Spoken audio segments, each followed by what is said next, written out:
What is going on, you guys? Welcome back to Down to the Wire. I'm Brian Costa. And I'm Tyler Stringfellow. And we have a fantastic episode in store for you guys today. We're a little bit different on this episode today. We're recording this live from the Koffler Center at noon today. We're doing a little bit of a day show, so we're kind of switching some things up. We're having some difficulty over here. Don't worry about it. It's just fine. But yeah, so we're doing a day show over here today, and we got some good things in store for you today. I mean, we're going to be talking about the Boston Celtics and their NBA playoff game 1 victory over the Brooklyn Nets, as well as Kyrie Irving's antics towards the Boston Celtics crowd, as well as Marcus Smart winning Defensive Player of the Year, and what that kind of means for his future with the team. We're also going to talk some NFL news, as well as the Carolina Panthers are reportedly interested in trading for Baker Mayfield. We're going to see what's going on with him there. A little bit of a hang up as Robby Anderson may not want him on the team. But we got a great episode coming up today. So Tyler, obviously, game 1, Easter Sunday, Jesus came back and so did the Celtics. Game 1 victory. What was your immediate reaction while watching that game? I thought Jason Tatum looked amazing. He played very well. He shot pretty well. Trying to look at his stats here. It was like 9 for 18 for field goals. Free throws 10 for 12. 3-point, 3 for 7. So 31 points. I mean, that's pretty good. But I'm not so focused on Jason Tatum's play. I'm focused. We know Jason Tatum can get the job done. We know Jaylen Brown can get the job done, but he's a little bit more spotty than Jason Tatum. But what I'm looking at from this game is Al Horford and Marcus Smart. Al Horford played amazing. 41 minutes, 15 rebounds, 20 points, double-double. Yeah, I mean, listen, all around, just outside of Tatum, just the entire team played exceptionally well on Sunday, which was awesome. And, one of the things that I think, really shows the effectiveness in which the Celtics played on Sunday, it came down to the final play. And it was, just the insane passing around of the ball that was going on in that final Celtics possession. Yes. And you see Jaylen Brown goes towards the basket, then proceeds to kick it out to Marcus Smart, who's beyond 3-point range. He then fakes the 3, shakes 2 defenders off him, and then gets it down to Tatum for the eventual game winning layup. What's interesting about that is I think that play shows how much this Celtics team has grown, and it is the definition of it, because I think they're not selfish anymore. Because if that play was in January, there's not a doubt in my mind that Marcus Smart is shooting that basketball. You got all 5 guys on that floor would want to take that shot. Absolutely. All 5. Doesn't matter who they are. All 5 would want to take that shot. Absolutely. And if this was when the Celtics were the 11 seed team, Marcus Smart would have been taking that shot. And I don't know how I would have been feeling about Marcus Smart taking that shot. He knocked down some good buckets, yesterday or on Sunday. But I don't think I'd want him taking that shot. I want Jason Tatum, the dude we took with the 3rd pick, taking that shot. And and Marcus Smart, that was something that he eventually that was a role that he kind of had to learn from at first. He wasn't really too apt to doing that. He saw himself as like the 3rd piece, as like in like a Celtics big 3. And I think Ime Udoka finally got through to him and said, Marcus, listen, we appreciate everything you do for us, but you're not really that guy. You're not that 3rd piece to. You're not that guy, pal. Exactly. You're not that guy. Exactly. So you're not that 3rd piece to a trio like a LeBron James, Dwayne Wade, Chris Bosh type. You're a good accessory, and we'll use you, and we appreciate everything you do. But we are not going to put the ball in your hands in that situation. And Marcus Smart didn't take that well, I think, at first, but I think has since come around to realizing, all right, Jason Tatum and Jaylen Brown are what run this team. And however I can be of assistance, I'm going to do that. And he did that on Sunday. They're the face of the team. Both of those guys. Oh, yeah, 100%. And even Al Horford. As old as he is and is, not as effective as he is, but it's just the sheer veteran and the leadership the guy brings. I mean, but Al Horford, he kind of turned back the clock though on Sunday. He was throwing down alley-oops. He was sinking his classic 3-pointer. So even Al Horford looked solid on Sunday. I'm looking at his stats: 15 rebounds, 9 defensive rebounds, 6 offensive rebounds, 8 for 13 field goal percentage. Played 41 minutes for an old guy. It's pretty big. 2 for 2 on 3-pointers, and 2 for 2 for free throw. No, I mean Al Horford, 1 turnover. No, Al Horford, what more could you ask for? No, exactly. For a guy at his age doing what he's doing, it speaks volumes for the Celtics team. Like you can't ask for more from him at this point. It's awesome. Yeah, and I mean, I mention this all the time, but you add 41 minutes, 20 points, 15 rebounds, Yes. 9 defensive rebounds. That's huge. And you just add just the leadership qualities this man has. This man has been to the finals before. Yeah. Didn't win it, but he's been there with the Atlanta Hawks when he was younger. So he's got that experience. He's been in the league for a long time. He knows what it takes to get there. And he's like helping these guys on the bench. I can guarantee you, when the coach is it's Ime Udoka. I want to pronounce it right. It's right? Ime Udoka. Yeah. Udoka. Okay. When he's, sitting there during a timeout and helping everybody, I can guarantee you Al Horford's chipping in a little bit. Yeah. And he's like, all right, you know what? You've been in this league for a while. You've been here. You've been there before. Help these guys out. Give these guys a boost. And I can guarantee you, Jason Tatum doing the same thing. Jaylen Brown doing the same thing. Marcus Smart. Everybody's chipping in a little word. 100%. What I want to see more is Derek White being a little bit more aggressive. I mean, he was 1 for 4 from 3. So I want to see him make at least one more of those shots, and I'd be happy with that. 100%, yeah. And then 3 for 8 on field goals. So he shot it 8 times, or he shot a total of 12 times. Yeah. We traded for you because we know the amount of points you can put up and just the guy you are. Yeah. I want to see him take a little bit more shots and be a little bit more aggressive. He played 28 minutes. That's solid minutes coming off the bench. Peyton Pritchard. I want to see him. He played 8 minutes. Yeah. But the Celtics have been phasing Pritchard out of the offense, though, from what I can tell. I don't know why they're freezing him out, because I thought when he was in last year, he excelled and was very good for us. But from what I can tell, they've been freezing him out of the offense. So there's something up with him that I just think that they don't really like. Just probably just coaching. Maybe he did something bad. It might just be fit. It could be like Belichick. He does something behind the scenes he doesn't like, and he's like, all right, you're not gonna really play this game. You're gonna. Maybe he's dealing with an injury. Like, we don't know. It's possible, but I do wonder. But it's been kind of a season long thing. So it's a big question mark. So there is a chance maybe the Celtics move on from a guy like him maybe next year, because he's kind of just gotten frozen out of the offense, and I don't get it. I want to see him get a chance. I do too. I think that I mean, you saw Terry Rozier get a chance. He's solid. He excelled. Charlotte, solid. Yeah. Him and LaMelo make a great backcourt. Yeah, 100%. But I mean, obviously, what was also dynamic for this Celtics team on Sunday was just the incredible defense that they showed all game long. I mean, we were talking about it before the show. Kevin Durant on the day, I mean, obviously he still put up 23 on us because he's Kevin Durant and he's going to do that just in his sleep. But for the most part, we did a good job of shutting down Kevin Durant in that game. To put it into perspective, if you watch the final Brooklyn possession.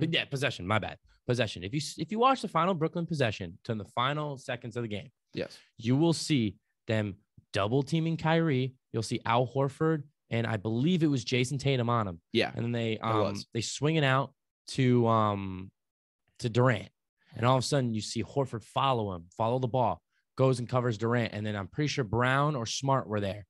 Either way, there were 2 people there, and they Durant tried to take it out, and I believe Tatum was on him when he tried to pull up, and it was just a terrible shot, but he had 2 seconds on the shot clock. So he had to. Yeah. But it just shows that this team was like, all right, we need to double team this guy because he's money from 3. He's one of the, he's 7 foot, whatever he's listed at, he's 7 foot, but he's one of the most nimble 7-footers I've ever seen. 100%. He'll break your ankles. He has an incredible touch. He'll break your ankles. He's soft with the ball. He's he can shoot from 3. He's money from 3, money from anywhere, but he can also get these rebounds and block your shot because he's 7 foot. Yes. You can't teach that. That's just like Giannis. You can't teach Giannis's size and Durant's size. You can't. And Shaq, you can't teach that guy's size. No, They're exactly. just naturally gifted, but they shut him down. But granted, he also shot terrible. He was 9 for 24 for a field goal. 1 for 5 from 3, which is really bad. Yeah, that's a rarity from Kevin Durant. Very, very rare. And he only had 23 points. But then you swing it out to Kyrie Irving, 39 points. Yeah, I mean, he obviously had a great day for us, and we'll get into Kyrie in just a second. But here's another dude who's just been an absolute Celtics killer, Gore Androgic. I mean, he has always just kind of had the Celtics number. And I mean, Oh yeah. I mean, even when back with the Heat. Yeah. I mean, well, yeah, back with the Heat, he's always kind of just been a Celtics killer. And there are always guys like that just have an edge. Games. They just have an edge when they play against the Celtics. Yeah. And it's kind of like when, just not like a different sports reference, but when Mookie Betts would go to Camden Yards and play against the Orioles, he was always going to go off. Whenever Gore Androgic is playing the Celtics, he's always going to go off. And I mean, he hadn't played in the past couple games, but still comes in and, scores 14 points, in 26 minutes off the bench. I mean, just that takes incredible skill to do. I mean, just like, coming into this year, Gore Androgic got released by the Toronto Raptors. He was not wanted around the league anymore. People thought that he was washed up and done. I mean, he looks very, very old. I was watching the game with my girlfriend, and all of a sudden they cue Gore Androgic, and she's like, "How old is that guy?" He's only 35. He's got all gray hairs. I'm like, he's not that old. Yeah, he's 35. That's like it. In the NBA, that's like, to put into maybe let's see if we can compare it. So 35 in the NBA is roughly what? Maybe you think 30 in the NFL, something like that. I mean, it's not terrible. You're still putting up numbers at that age, but people know you're not getting any younger. Yeah, no, exactly. So, it's the clock is starting to tick at that point. Yeah, but he's got all gray hairs, and I'm like, what happened to him?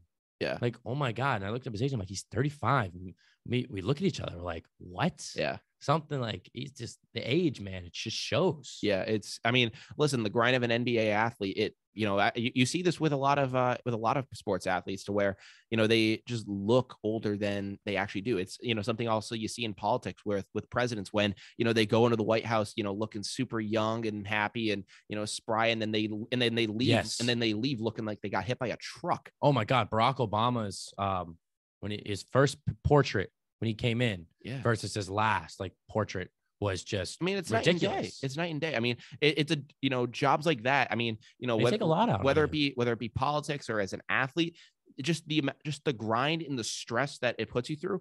It's going to eventually show. It's eventually going to show itself physically. Yeah.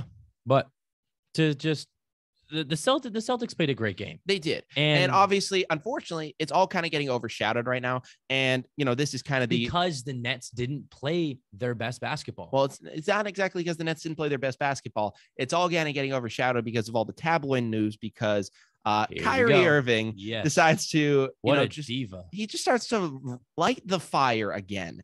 And I think I saw Toucher and Rich, their Twitter, put out a tweet, and they ended up saying, my anger for Kyrie Irving was dimming, but now it is full on again. We full on hate Kyrie Irving again. And I mean, to be honest with you, it was kind of just becoming like a meme to kind of boo Kyrie at this point. It was kind of just like, all right, yeah, we're just going to do it because he's coming into Boston. We're going to give him, the antics. And, while I still have disdain for Kyrie, that's kind of what it was becoming at this point. But public enemy number one in Boston. Oh, again, it's above LeBron James. Mm-hmm. What does that tell you? I mean, it's gotten bad. I mean, and this is a dude that was on the team. Right? LeBron never played here. Yeah. Kyrie did. Yeah. Like what? We're usually so nice to athletes that are here. I mean, do you realize how much of do you know how much of an ass you need to be for you to actually be a player here, leave, and have the Boston fans hate you? Yeah, everybody never happens. Respected. That I mean, listen, I won't say that never happens, but that's very difficult. Very rare. That's very difficult to happen. I mean, there are guys here that can go to other teams and still be beloved here. Like, Kevin Youkilis went to the Yankees and still can come back to Boston and can be respected here. Jacoby Ellsbury. Yeah. I mean, Jacoby, I think people took that one a little personally, but guys have been able to leave here and still be well respected for what they did in their time here. I mean, Rondo, Pierce, Garnett, even Allen. Yeah. Allen left for the Heat. And people are like, you know what? Like, we're still going to trash talk him, but when he comes in here, but we are thankful for what he did. Yeah. And then that's the thing. You don't necessarily need to, give him all this high praise when they come into place, but you're thankful for what they did. Yes. That is not the case with Celtics fans with Kyrie. No. They despise him for what he did because he came into a locker room that, it was, kind of the bridge year Celtics when you had Isaiah Thomas kind of running the show. And it felt like you were growing towards something. And, we made the big push and traded for Kyrie Irving. And it was like, all right, we're putting our wallet down on the table. table. We're going to really kind of, go for the big home run here. And it looked like that was going to be, the show stopping move. Yeah. And somehow Kyrie Irving came in here and took the young talent of Jason Tatum and Jaylen Brown.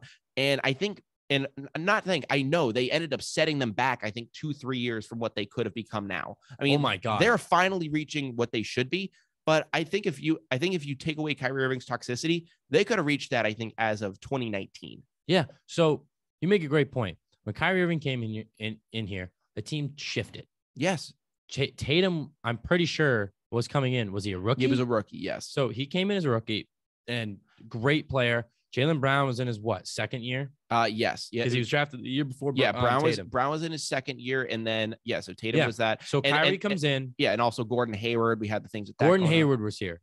Great point. Gordon Hayward was here. Al Horford, I believe, was still here. Yes, Al Horford was here.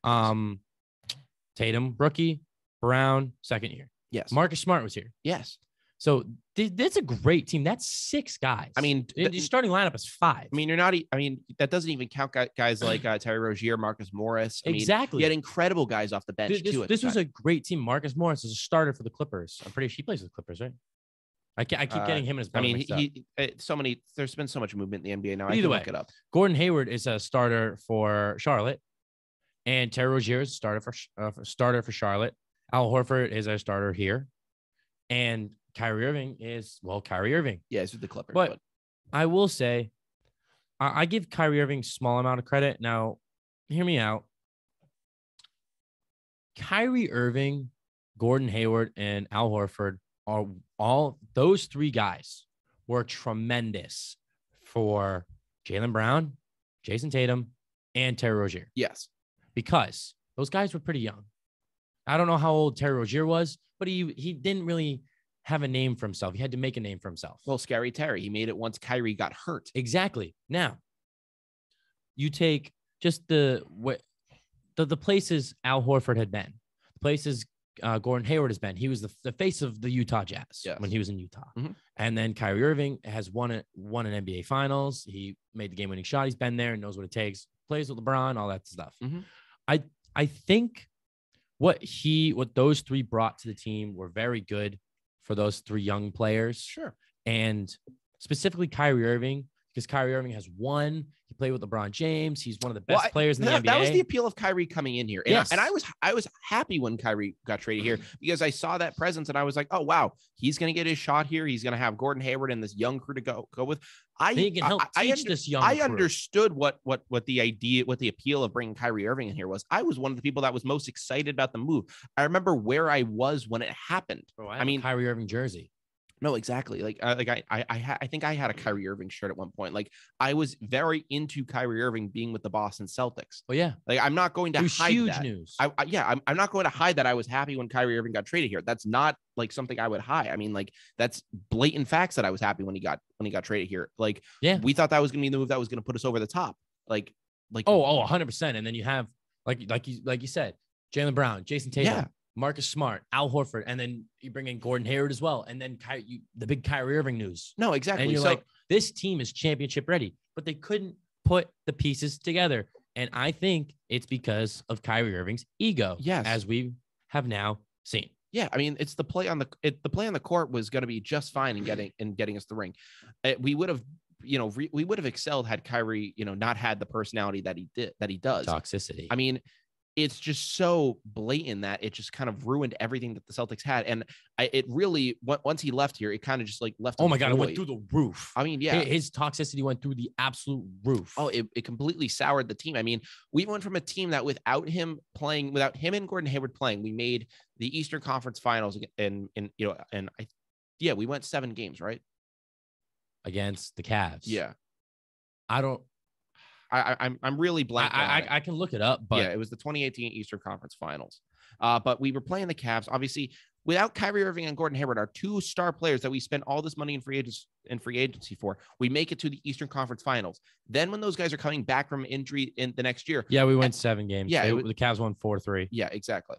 And obviously you have the famous Tatum dunk at the end there, but just dunking. Yeah, but just to be fair, on LeBron, that was like the idea of, and like everyone's idea was the next year. Oh, like Tatum and Kyrie and Hayward are going to come back and they're just going to win the finals because that's what's going to happen. And then you had a second round exit to the Bucks, and everyone's like, "What is going on with you guys?" And to cut them a little slack, the Bucks were on the big uprise. They were on the big uprising, but again, with all the talent you had, but at that point you had everyone at that point. Yes. So there was no excuse. So the fact that you couldn't come through at that point just spoke to exactly why Kyrie was the issue here. Yeah. Obviously now he comes back into Boston. You see why he was an issue. Well, I mean, he's toying with the fans now. He's throwing up the middle fingers. He's doing the crying gestures.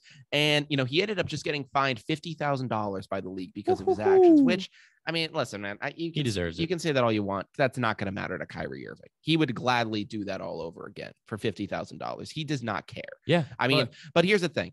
He ended up saying after the game that, he ended up saying, listen, it's not every fan and he doesn't want to attack every Boston fan, but when people are yelling some words that I can't exactly say, he said, there's only word and the B word. Yeah. And then F you, there's only so much you can take as a competitor when we're the ones expected to be docile and humble, take a humble approach. He said, F that, it's the playoffs. That is what it is. So listen, I don't agree with that.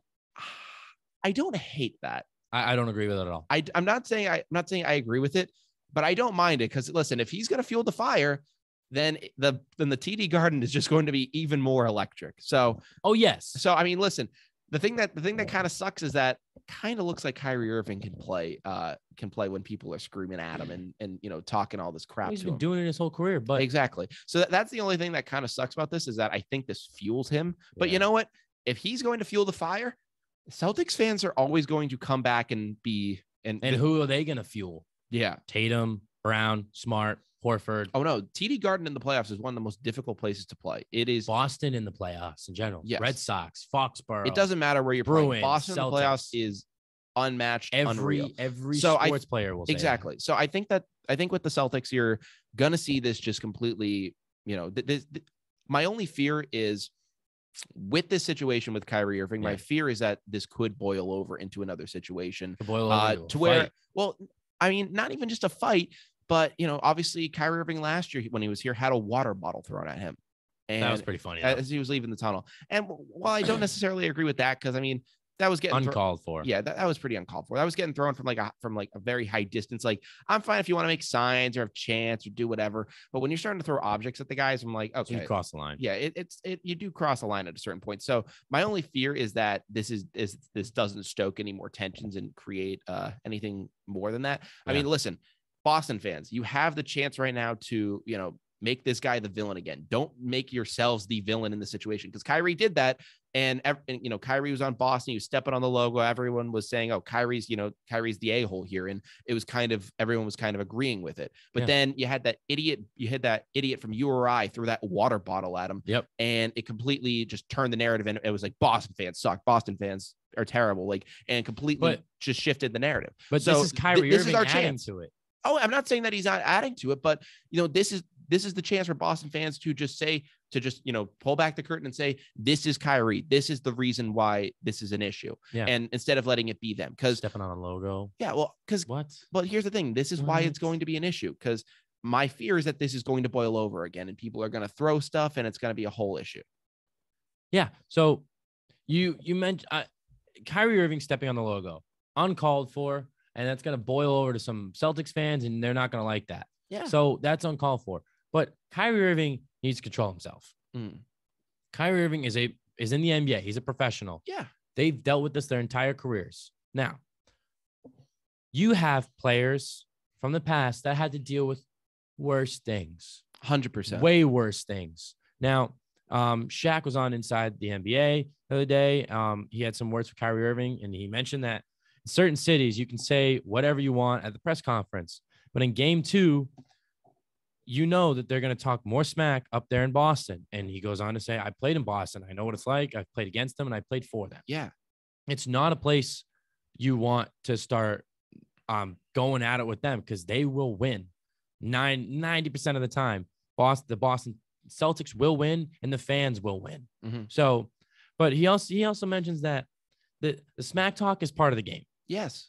We talked about this on our last show when we talked about taunting. It's a part of the game. Yes, but you have to act like a professional. I'm a huge advocate for fans should be allowed to say what they want to an extent. Sometimes throwing water bottles, it gets a little ridiculous. At that point, you're not saying anything. That's true. That's an action. That's true. But I feel like they're fine. They're fans. They're like alcohol in their system. They're getting way too into it. Who cares? Ignore them. As a player, you are taught to ignore the fans because sometimes fans, the pressure gets to you. You see all the fans. Some people it doesn't. But you're taught to ignore them, act like they're not there, which is what you should do. And he mentions something that Bill Russell told him. I don't even want to know the things Bill Russell was said to him, or he also mentions Jackie Robinson.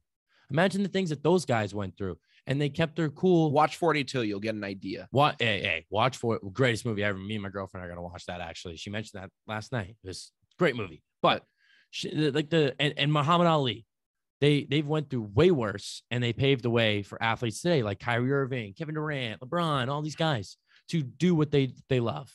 But he mentions that Shaq said one thing you can do is stay a professional and send their ass home at the end of the series. Yes. Which is what Bill Russell told him. Bill Russell told him about all the things that he went to and mentioned that to be one of the best big men in the league is to stay a professional.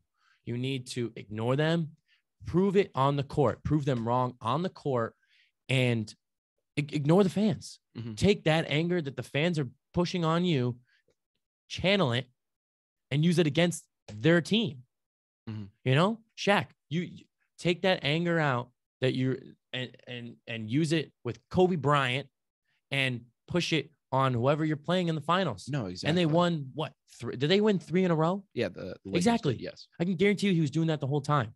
Oh yeah, because by the third finals, Kobe Bryant, guys like him and MJ. Kobe Bryant is a great example of it. I mean, they took everything personally, and but what did they do though? But they didn't let it they didn't explode and have all these outbursts. They just said, all right, I'm going to put my nose down and I'm going to make you pay. I'm Kobe Bryant. I'm going to drop 81 on you. Yeah. And he did that. Mm-hmm. And they won 3 straight NBA finals. Mm-hmm. And I can guarantee you on the third one, people were not too pleased. And I want to make sure I got this right.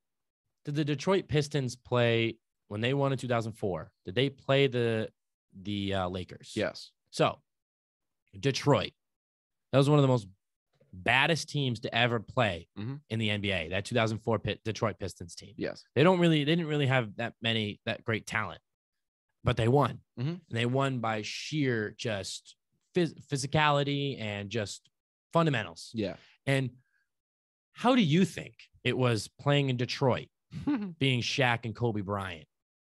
Not fun. Trying to go for a 4th straight finals. It's a nightmare to play. Exactly. Which they didn't explode. They didn't throw up middle fingers. Yeah, no. They tried to win. They didn't, but that's what they did. Yeah. They channeled it and used it in their game, in their craft, which is what I think Kyrie Irving should do.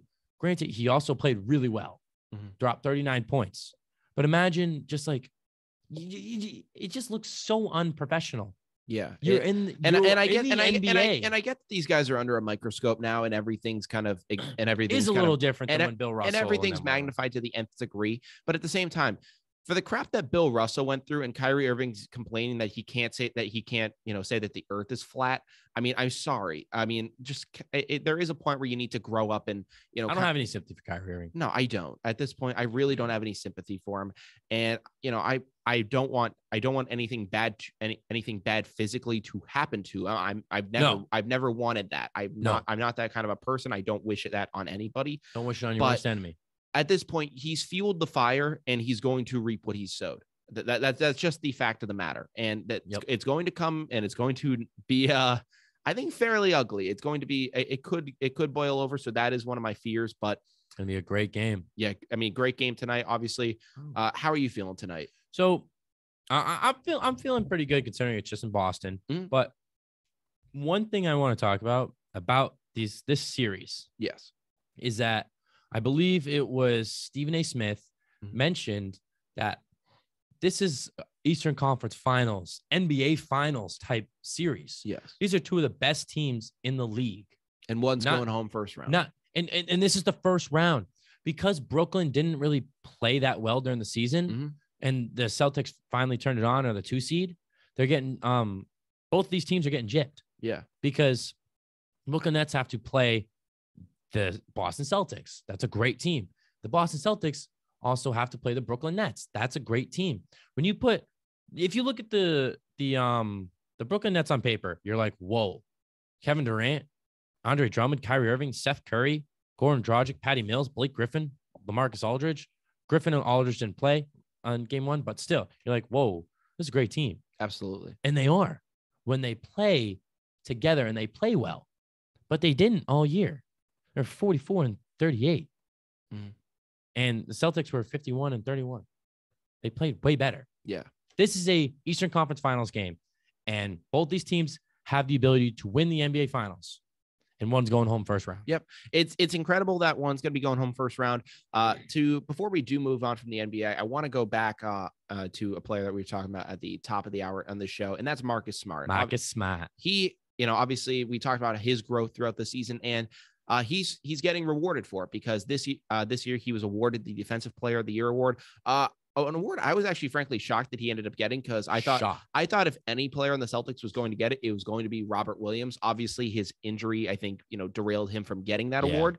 But I mean, congratulations to Marcus Smart on this award. It's deserved. I mean, he's the first guard since Gary the Glove Payton to go get this award. And I don't know. I mean, obviously, you have two basically defensive players of the year in Rob Williams and Marcus Smart on your roster, which has been instrumental in your success. We have, the best defense in the NBA. But one of the things I'm wondering about is, I mean, what were your thoughts on Marcus Smart, first of all? And then I'll get into my, I'm just trying to find the, okay, here we go. Mikal Bridges, Rudy Gobert, and Marcus Smart were the nominees for Defensive Player of the Year. Yes. I full on thought it was going to be Mikal Bridges. Mm-hmm. Full on. Because he's because people are saying that Marcus Smart basically robbed those guys. No, that's the consensus NBA Twitter. There's no robbery, because if you watch a Boston Celtics game, you can't not see Marcus Smart make a great defensive play. Mm-hmm. Every game he makes one. Yes. And he makes more than one. Guarantee you Mikal Bridges does the same thing, but like I don't know. To have it helps that he really picked it up. And the Celtics picked it up roughly at the same time. Yes. He's been doing it all year, though. But he really picked it up when Celtics started to win more. And I think it was a little different between Mikal Bridges, because Bridges had been winning all year. But he's not one of the star players on that team. Paul and Booker are. Marcus Smart is one of our best players. Mm-hmm. Mikal Bridges is really, really good. Don't get me wrong. But I think if you take him off that team, they're still really good. Mm-hmm. You take Marcus Smart off the Celtics, I don't think they're that good. Or as good. As good. So I think it's more of like, he was great defensively, but who is more important? Marcus Smart. Yeah. All day long. I mean, obviously, congratulations to Marcus Smart on winning defensive. Congratulations to all three of those guys. Yeah. For great years. Yeah. Congratulations to Marcus Smart on winning Defensive Player of the Year. Now we need to trade him.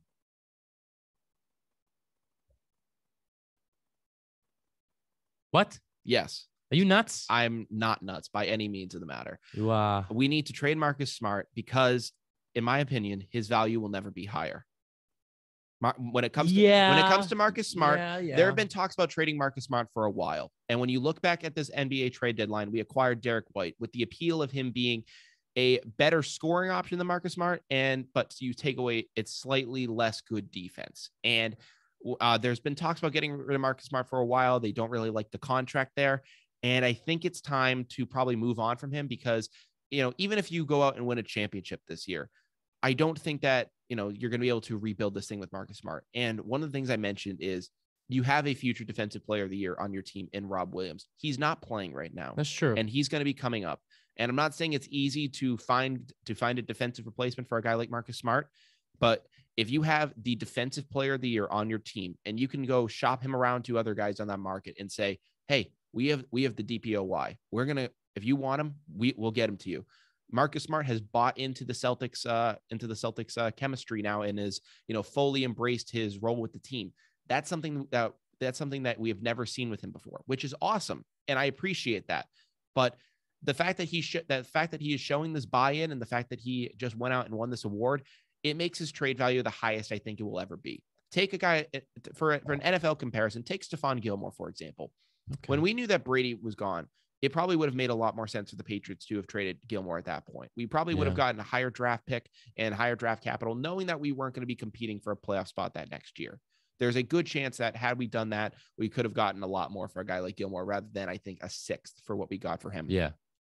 If you wait with Marcus Smart into next year, or even, a couple more years beyond, there's a chance that, defensively he will deteriorate because he's getting older at this point. I mean, he's still in his prime, but he's going to be getting older. With him, you need to eventually move on. And I think at this point, it's kind of the Bill Belichick motto of selling high. And he's 28. And yeah, he's 28 years old. So, I mean, obviously he's still in his prime, but I think you need to sell high and move on. I mean, I agree. There's no better time to trade him. But the problem is, what do you need? What do you want? A center. Who wants him? A center, a guy to battle against. But you have Robert Williams. Rob Williams is great, and he can battle down low. But I think you need a really solid defensive, a legit 7-footer at center. And I don't know exactly who that can be that you can get, but you need to get a guy who can battle down low against the Embiids and Giannis's of the world. Rob Williams is a great piece, but you need to get a guy who can go do that. Hear me out. Williams is 6'9". And I mean, like Williams isn't short by any means, but when he plays bigger. Yeah, and he plays extremely big. Now, but when he's facing Giannis and Embiid, he's going to get outmatched.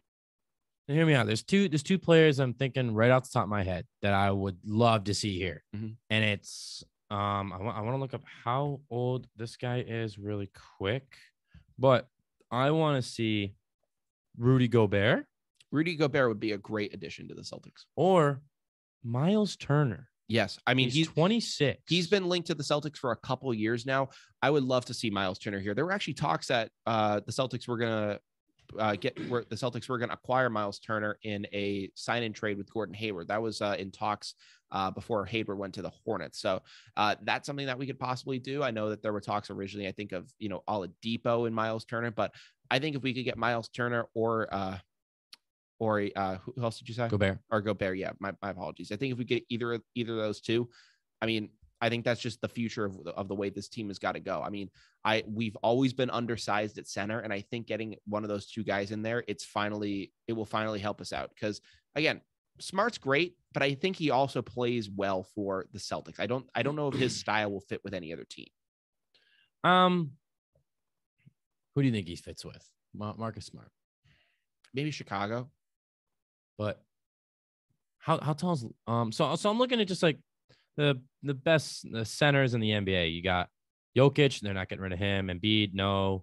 Towns has been linked there. We probably have to package a couple more things like some picks and some younger prospects. Maybe you get a guy like Pritchard in that deal, and you could ship him out there and do something like that. But I think you need to get a legit center on this team because again, Rob Williams will be great down low. If you put him at power forward, that's awesome. Oh, Clint Capela. He's been talked about for a while too. I think he's a little older. Yeah, he's a little bit older now. But I think let's see. I think getting any of those guys is probably the way the Celtics team needs to go. Tyler. Gobert is realistic. Adebayo isn't leaving the Heat. They ain't gonna get rid of him. DeAndre Ayton, he's a big stone for that Suns team. I don't think they'll get rid of him. Miles Turner.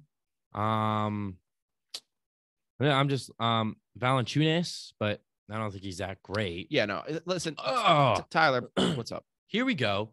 Now, this is a good one. Jared Allen of the Cleveland Cavaliers coming off an All-Star year, and he's very young. Allen would be a good bet, but I think, to be honest with you, the best bet that we I think it's Turner. I think the most real Turner would be great. I think the most realistic thing would probably be Gobert, and I wouldn't mind Gobert because here's why. The other thing too is you're trading essentially you're trading one defensive player of the year for essentially, the finalist, to the guy who just was runner up. So you're going to be getting a good defensive presence, but you're going to be getting it in an area where the Celtics lack. Yeah. So I think this is why you probably need to trade Marcus Smart at this point. And listen, I love Marcus Smart. He would be missed here if he got traded, but I think you need to pull the trigger come the end of this season. Even if you do go out and win a championship, I think that the future of the Celtics will be done I think the future of the Celtics would be best settled through going out and getting a center down low. Yeah, and I really like. I'm really liking Turner. The more I look, the more I think they should focus on Turner, Allen, and Gobert. But I think that's just great because you lose Marcus Smart. But this is I'm pretty sure that the Celtics were the best defensive team they were in the NBA last year. Yeah. And that's huge. And it's not just the Celtics. That's not just Marcus Smart. It's everybody. So I'm looking at the rankings. There was 3 tied for just overall, just best defensive team. Warriors, the Heat, and Philly were all tied for first. Then Celtics were here at 4. And I don't know how, just NBA.com. Let's see, regular season. Let's see. Yeah, they're up there. But if you take Marcus Smart off this team, they're still great defensively. Yes. They're absolutely. still amazing. He really stepped it up when we lost Robert Williams. That's the only problem. But Robert Williams will be back. He's not injury prone. So he had a big injury, but he'll be back. But do you wait until Robert Williams comes back to see what he does and then trade him? Or do you do it now and risk that? So that's my little take on it. Do you risk that? Yeah. But again, I like Gobert, Jared Allen, and Miles Turner. I like that too. I think if you have to trade Marcus Smart, which I think is probably the best move for the Celtics this offseason, that's what you got to do. Because, I mean, you could have him live out the remainder of this contract, but I think that you want to sell high and upgrade this team. And I think that's how you do it. And I hope that Marcus Smart's jersey could, potentially be flying in the rafters one day if we win a championship, because that's what guys who win championships here. Yeah. And do. then, they get their jerseys up there. Marcus Smart has been a great Celtic. And I have nothing but the best for him. But I think for the future of this team, you need to move on. Yeah. And then what do you think starting lineup? Say they get Gobert, Allen, or Turner. There's your center. You got Tatum. There's one player. Yes. Of your starting 5. You got Tatum. You got Brown. Horford.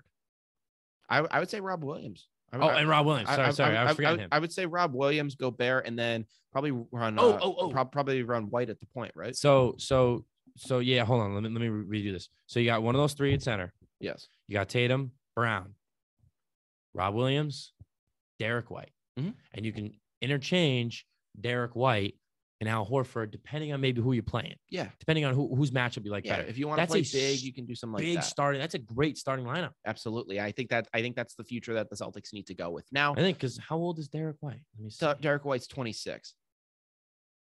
27. Yeah, Either 27. way. All right. Still really young. So he's young. So listen, I think it's a young starting 5. I think it's the future that the Celtics need to go. And I think it's a overall great move for us in general. Before we do end up going down to the wire, though, Tyler, I want to talk some NFL with you. Got to transition out real quick and talk some NFL with you, because this is some news that I've been meaning to talk about for a while on the show.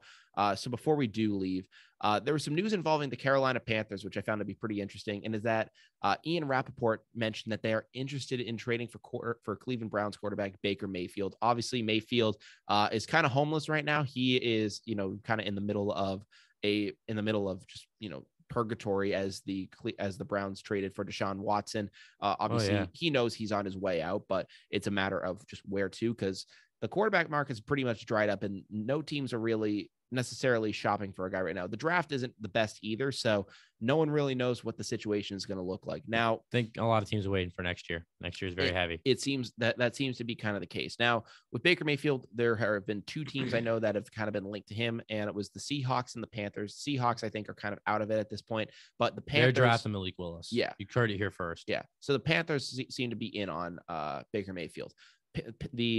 I believe Instagram account Panthers.way put out a post, talking about Ian Rappaport's rumored, saying that, Robby Anderson or saying rather that Baker Mayfield would be interested in going to the Carolina Panthers. Robby Anderson, the wide receiver, number one guy in Carolina, comments on this post, just no, just saying, complete knife to the heart. Yeah. And it was just like, wow, that's bad. I mean, this guy would rather play with Sam Darnold over Baker Mayfield. And I'm just like, I like Baker Mayfield a lot better. I'm just like, Darnold. I'm like, what the hell did Baker Mayfield do to deserve this? I'm like, listen, I'm not saying Baker Mayfield's a stud, and frankly, I think he has more. I think he does actually have more State Farm commercials than he does touchdown passes, but that's bad. I mean, the fact that the star receiver came out publicly and just on an Instagram post just casually says, no, I don't want him. Please don't do this to me. And would rather play with Sam Darnold's bum ass. Yeah. So there's not a lot of teams that are very interested in Baker Mayfield right now. But apparently I read this morning that if the Browns cut Mayfield, the Steelers would sign him the next day. Really? The Steelers. That's their rival. Yeah. Well, it's obvious. Well, who did Baker Mayfield torch in the playoffs? The Pittsburgh Steelers. Well, it's obvious. Like they want to make sure that they could get a guy like that in their system. And I think that would probably make a lot of sense because, I mean, the Steelers right now, their quarterback situation is kind of a mess. Obviously, Mitchell Trubisky. Obviously, you got Mitchell Trubisky there. And then obviously the tragic passing of Dwayne Haskins, that's something you can't plan for, which is very sad in and of itself. But just, Mitchell Trubisky, I don't think is really the future there. There have been talks about the Steelers trying to go after a guy like Malik Willis if he was to drop to them, but I don't think that's going to be likely. So Baker Mayfield, I think the Browns would enter. I think the Steelers would entertain, but the Browns just aren't going to trade within their division. No, but I like Pittsburgh bringing in Mayfield and then possibly maybe drafting Desmond Ridder. I like that there. But again, there's just, you don't know. The quarterback market is very quiet right now. There's nothing going on. There's NFL, so many rumors. NFL free agency for a solid 2 weeks was just nonstop, and you were just getting hit over the head with breaking headline after breaking headline. Trade, signing, trade. Oh yeah, it was trade requests. It was absolutely absurd, and obviously there was a couple like minor moves here and there. I mean, this is not even a minor move, pretty major one itself. Stephon Gilmore going to the Indianapolis Colts. That's a pretty impactful move. Yeah, but pretty much things have kind of slowed down for the most part. And it's starting to ramp up right now. Yeah, I mean, it's going to kind of get interesting as things move forward. But close to the draft, close to the draft, you'll see some trades go down as teams are trying to figure out what their teams are actually going to look like next year. Now, we got is that all you takes on Baker Mayfield? Want to ask real quick? I mean, what else do you have to say about Baker Mayfield? Not really, but I got some breaking news. What's up? Here on Down to the Wire. Oh, I'd love to see it. What's going on? Deebo Samuel has told Jeff Darlington that he has asked the 49ers to trade him. Okay, yeah. He did not want to discuss specific reasons behind his request, but he has indeed let the 49ers know his desire to leave the organization. I have heard this news before. But it was just released by Adam Schefter, so it's now official. Yeah, so he has officially requested a trade. It's no longer a rumor. It's official. Yeah, so he has. Okay, so we do have some breaking news here on Down to the Wire. It is official. Deebo Samuel has requested a trade from the San Francisco 49ers. Oh, yeah. There were rumors about this earlier, but the news has now been made official. By Adam Schefter. Is this per Adam Schefter or Jeff Darlington? I'm looking at Adam Schefter's Instagram right now, and let's see. I'm looking at Jeff Darlington. I haven't seen anything from Jeff Darlington, but Adam Schefter is reporting it. Okay. And so it's official. Here's another one. Deebo Samuel's requested a trade per Jeff Darlington. Okay. So the report Darlington did tweet it. All right. So Tyler, the reports are out there. It's been made official. It's official. For a Deebo Samuel, one of the best receivers in the league. One of the most electrifying players. The most electrifying player on the field. Yeah. I mean, he's a electrifying player when he's out there. He is awesome to watch. I mean, he's just the perfect matchup of speed and then grit. He's Cordero Patterson. From Patriots fans, he's Cordero Patterson, but way better. Yes, exactly. So for a guy like him, I mean, there are a lot of teams in need of wide receivers right now. The Patriots being one of them. Yes. If you're the Patriots, how much do you give up for Deebo Samuel? I give up our first round draft pick. 100%. Easily. If you can land him, because what are we going to use that on? A receiver. Yes, we should. We do have Kendrick Bourne, who's very similar to Deebo, but Deebo is just better. Mm-hmm. But I really don't know if the Patriots need him, but I'm not gonna say don't trade him because they got Parker now. You got Parker. You have Devontae Parker, but I say if you were trading for Deebo Samuel, Aguilar has to be in that trade. I want Bourne here. Mm-hmm. Aguilar has to be in that trade. Well, I don't think you'll be trading Bourne back to San Francisco. I don't think that's going to be happening. No, but I want Aguilar back in that trade. And you need to, and for the Patriots, this entire offseason has been an arms race. So I think that you definitely need to, at least, and they dip their toes in the water with the Devontae Parker trade. Mm-hmm. That's a great move and could really be a subtle pickup for us. There's their big guy. I think big man. Yeah. I think for Devontae Parker, I think they're getting him in an effort to, I think, push Aguilar out the door because he only has 1 year left. There's a chance that they could cut him at the end of training camp, I think. So if you get Deebo Samuel on this team, I think that, he would definitely be the one, obviously. I mean, there's no doubting that, but you get him on here. And then I think you can also get Aguilar out. And I think you can get Harry out as well because Harry needs to get out of here. I would trade. If I'm the Patriots, I'm offering the first round draft pick, Nelson Aguilar, N'Keal Harry. That at first, unfortunately, that isn't really how trades are going to work. It's not really straight up for no. But that's what I'm offering first. That's gonna be my first offer, and then you go back and forth. But that's what I would offer at first. Be like, all right, here we'll offer you our first round draft pick, Nelson Aguilar, N'Keal Harry. How do you like it? And if they're like not enough, get out of the room. But if they're not enough, that's a great starting point. If they're like not enough, you'd be like, all right. We'll throw in a second. We'll throw in a third. We'll throw in this player. But I don't know if you should give up many players. No. I wouldn't throw any defensive players on there. No. That defense is very solid.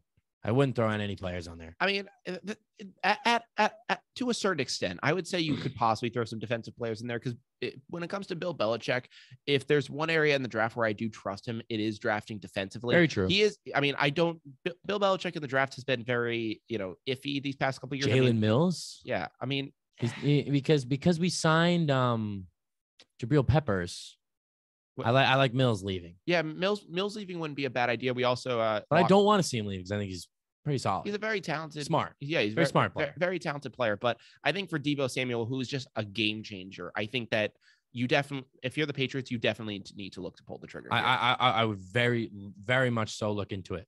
But I would also look at DK Metcalf because he's looking. He might be requesting a trade in the coming days. So. I mentioned just a couple minutes before that the NFL is going to be ramping up some news lately. You were right. I am right because yeah.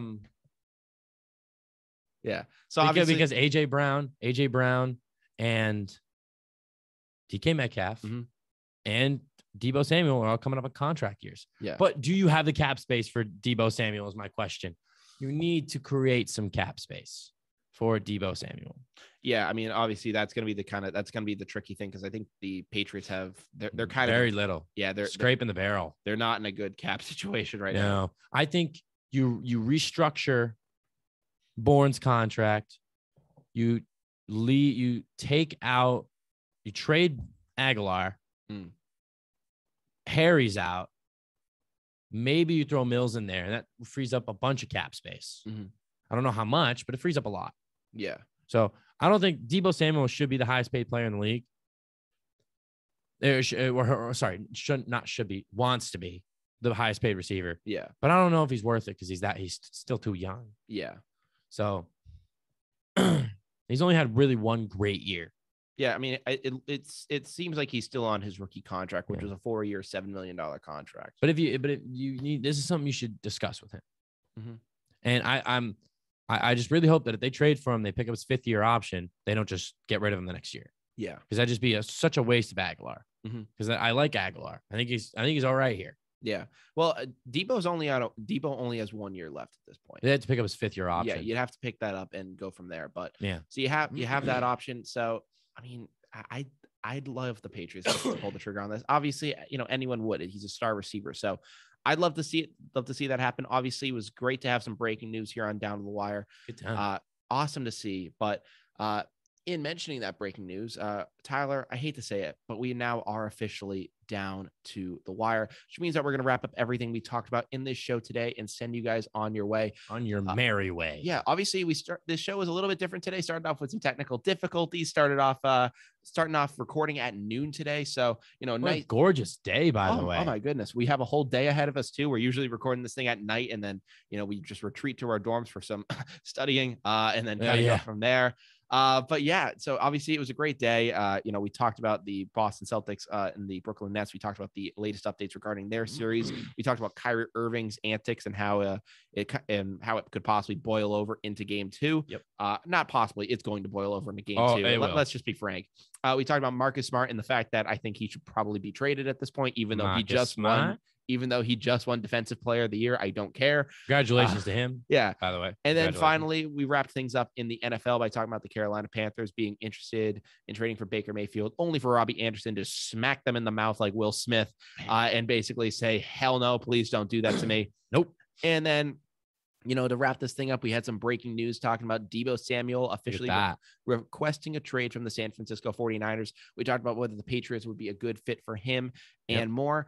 Been rumors, but now it's official. And you heard it here on Down to the Wire. Absolutely. Obviously, thank you guys so much for watching. But if you're not following Down to the Wire at this point, what are you doing? Come on. It's so easy. Click the button. So easy. YouTube, Spotify, Instagram, Twitter.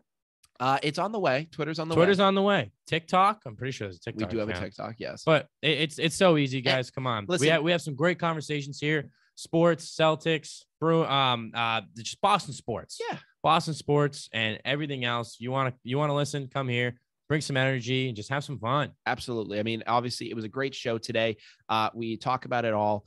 And I mean, if you're interested in following any of those things, you can hit the link in our bio in our Instagram. That our Instagram is at down.to-the-wire. Again, at down.to-the-wire.